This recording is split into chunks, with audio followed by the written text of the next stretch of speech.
Oi, eu sou o Alexandre Robles e eu tenho uma mensagem para você.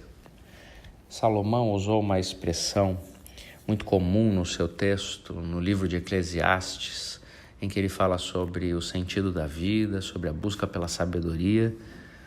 O Salomão usa a expressão de que a gente não deve correr atrás do vento.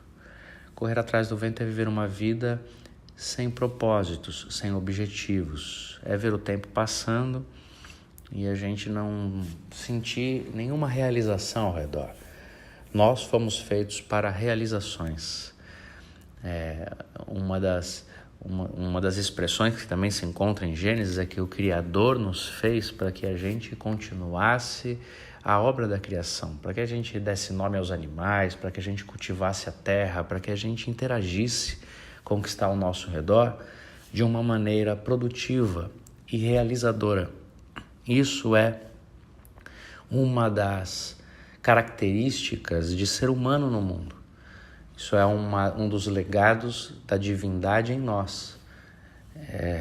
Fazer da vida um lugar melhor, deixar alguma marca e cumprir pequenos propósitos e pequenos objetivos. Por isso que o Salomão fala que a gente não pode ficar correndo atrás do vento, vivendo uma vida sem significados e sem objetivos.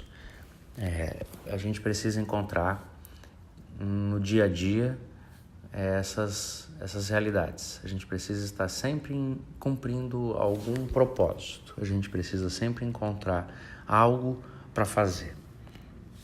Por isso que o nosso coração se angustia tanto quando a gente parece que não tem nada para fazer, nenhum sentido para encontrar.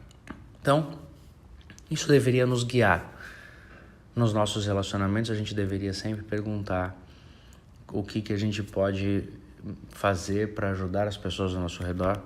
No mundo em que a gente devia sempre perguntar isso. No final das contas, uma das perguntas mais importantes da vida é essa: para o que eu sirvo?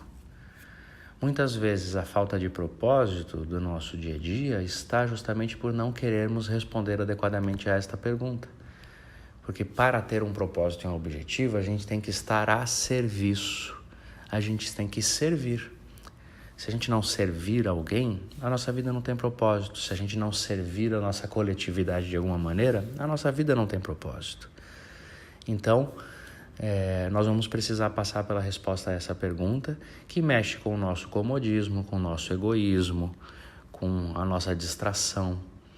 Propósito e os pequenos propósitos da nossa vida estão ligados à nossa intenção e à nossa disposição de servir.